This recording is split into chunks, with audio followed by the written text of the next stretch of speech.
సోదరి అందరికీ కూడా పేరు పేరున నమస్సుమాన్ని తెలియజేస్తా ఉన్నాను.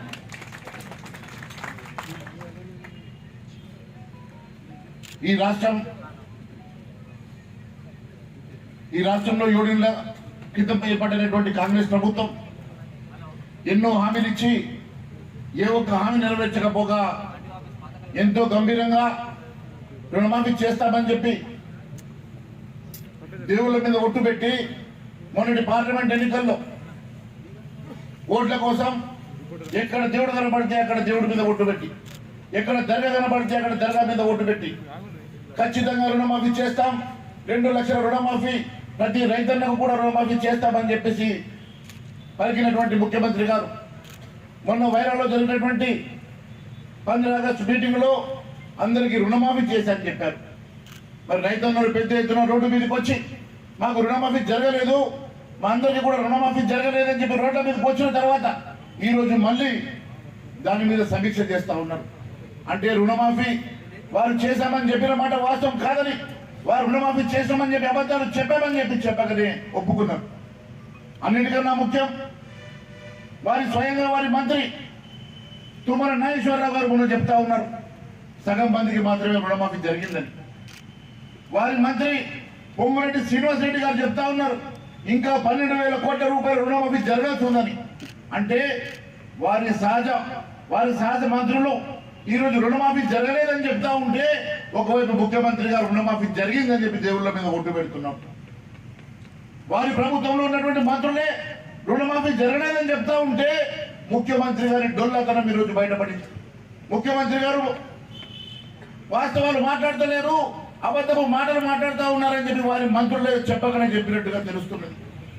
ఈ రకంగా ఈ ప్రభుత్వం ఏది మాట్లాడినా, ఈ ప్రభుత్వం ఏది చెప్పినా వాస్తవ దూరంగా అబద్ధపు మాటలుగా బూటకు మాటలుగా తేలిపోతున్నది.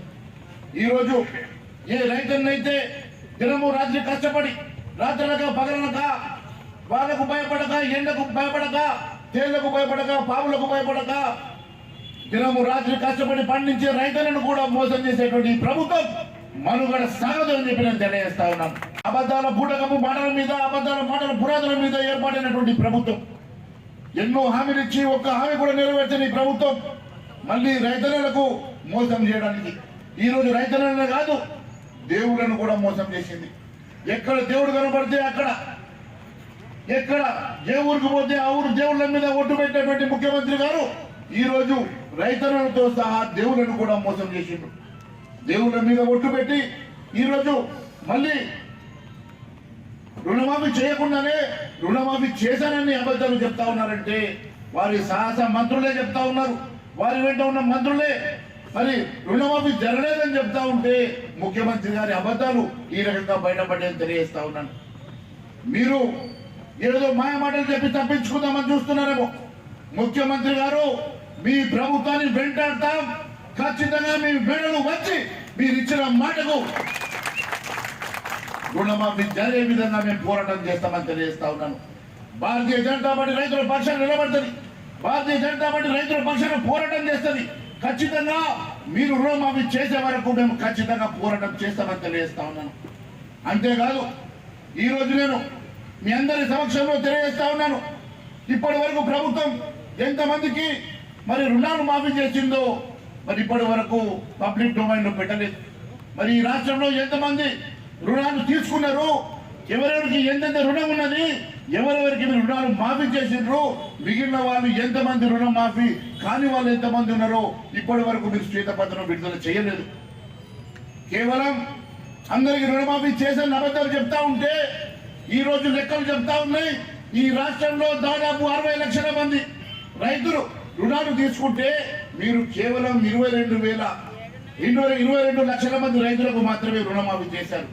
అంటే మిగిలినటువంటి రైతాంగానికి మీరు 38 లక్షల మంది రైతాంగానికి ఇంకా మీరు రుణమాఫీ చేయలేదని చెప్పి మరి లెక్కలు చెప్తా ఉన్నాయి. అంటే ఈరోజు కేవలం 22 లక్షల మందికి రుణమాఫీ చేసి ఈ రాష్ట్రంలో అందరికీ రుణమాఫీ చేశామని మీరు తప్పుడు లెక్కలు చెప్పడం ఇది ఎంతవరకు సమంజసమని అడుగుతా ఉన్నారు. మరి కేవలం ఆధార్ కార్డులో లేకుంటే రేషన్ కార్డులో అడ్డం పెట్టుకొని రుణాలు మాఫీ చేస్తామంటే గత ఎన్ని సంవత్సరాల నుంచి కొత్త రేషన్ కార్డు ఇవ్వలేదో మీకు తెలుసు. మరి కొత్తగా రేషన్ కార్డు ఇవ్వకుండా, కొత్తగా రేషన్ కార్డులు డివైడ్ కాకుండా, ఇంట్లో పిల్లలు వేరుపడ్డ తర్వాత వాళ్ళకి కొత్త రేషన్ కార్డు రాకుండా ఏ రకంగా ఇది రుణమాఫీ జరుగుతుందని చెప్పి నేను అడుగుతున్నాం. అంటే ఏదో ఒక కండిషన్ పెట్టి మీరు రుణాలను తప్పించుకోవాలని చూస్తుంటే ఎట్టి పరిస్థితుల్లో మేము ఊరుకునే సమస్య లేదు. మండల మీద మీరు ఎన్నికలకు వెళ్ళి ప్రజల ఓట్లు దండుకున్నారో ఆ సమాజానికి మీరు ఖచ్చితంగా మరి క్షమాపణ చెప్పాలని చెప్పి మేము డిమాండ్ చేస్తా ఉన్నాం. మీరు రుణమాఫీ అన్న చేయండి, లేదా బహిరంగ క్షమాపణ చెప్పి మీ వల్ల కాదు అని చెప్పి రాజీనామా అన్న చేయమని చెప్పి మేము డిమాండ్ చేస్తా ఉన్నాం. ఈరోజు అమాయకమైనటువంటి రైతులు, కేవలం పంటలు నమ్ముకొని, భూమిని నమ్ముకొని కష్టపడేటువంటి రైతులు ఈ రోజు ఎంతో కష్టపడి వారు రూపాయి జమ చేసుకొని మరి కట్టేటువంటి ఈ రుణాలకి మాఫీ చేస్తామని మీరే చెప్పారు. మరి కొంతమందికి మాఫీ చేసి మరి కొంతమందికి మాఫీ చేయకుంటే ఇది ఎంతవరకు సమంజసమో ఒకసారి తెలియజేయాల్సిన అవసరం ఉన్నది. నేను ఒకటి డిమాండ్ చేస్తా ఉన్నాను, ఎట్టి పరిస్థితుల్లో ఈ రాష్ట్రంలో మీరు ఎంతమంది రుణాలు తీసుకున్నారో, ఎంతమందికి రుణం మాఫీ జరిగిందో, ఎంతమందికి రుణం మాఫీ జరగలేదో శ్వేతపత్రం విడుదల చేయాలని ఒకటి డిమాండ్ చేస్తా ఉన్నాం.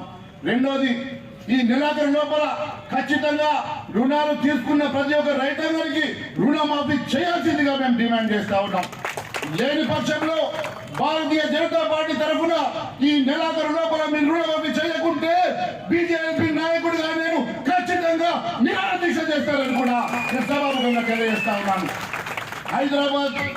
హైదరాబాద్ సాక్షిగా ఇందిరాబాద్ ముందు ధర్నా చౌకలో ఈ నెలాఖరు లోపల మీరు పూర్తిగా ఈ రైతాంగానికి రుణమాఫీ చేయకుంటే నేను రైతుల పక్షాన, ఈ రైతాంగం పక్షాన ఖచ్చితంగా నిరాహార దీక్ష చేస్తానని కూడా నేను తెలియజేస్తా ఉన్నాను. భారతీయ జనతా పార్టీ రైతుల పక్షాన్ని నిలబడుతుంది. భారతీయ జనతా పార్టీ రైతాంగం అండగా ఉంటుంది. భారతీయ జనతా పార్టీ ఖచ్చితంగా మీరు ఇచ్చిన హామీలు నెరవేర్చే వరకు ఖచ్చితంగా ప్రజల పక్షాన్ని నిలబడి మేము పోరాటం చేస్తామని కూడా సభాముఖంగా తెలియజేస్తా ఉన్నాను. మనందరం కలిసి కట్టుగా ఉండాల్సిన సమయం వచ్చింది. ఏదో ఒక రకంగా ఈ మమ్మల్ని డివైడ్ చేసే పరిస్థితి చేస్తా ఉన్నారు. ఎట్టి పరిస్థితుల్లో మనకు న్యాయం జరగాలన్నా, అందరికి రుణ విముక్తులు జరగాలన్నా అందరం కలిసి కట్టుగా ఒకటిగా ఉండి అందరం కలిసి ఈ ప్రభుత్వం మీద పోరాటం చేద్దామని కూడా పిలిపిస్తున్నా. మిత్రులారా, కేవలం బూటకు మాటలతోటి ఏ రకంగానైతే 420 హామీలు ఇచ్చి ఈ ప్రభుత్వం తప్పించుకునే ప్రయత్నం చేస్తా ఉన్నదో, ఏ రకంగానైతే 420 హామీలు ఇచ్చి మోసపూరిత పునాదుల మీద నిర్మాణమైన ప్రభుత్వం ఉన్నదో అదే మాదిరిగా ఈ రోజు రైతాంగాన్ని కూడా మోసం చేసే ప్రయత్నం చేస్తా ఉన్నది. ఎట్టి పరిస్థితుల్లో ఈ మోసం జరగనివ్వం. రైతుల పక్షాన్ని నిలబడతాం, రైతుల పక్షాన పోరాటం చేస్తాం, రైతులకు అండగా మేము నిలబడతామని మరొకసారి తెలియజేసుకుంటూ భారత్ మాతాకి, భారత్ మాతాకి జై శ్రీరామ్. అసలైన తొలి వెలుగు. ఫాలో వాట్సాప్ @తొలి వెలుగు official.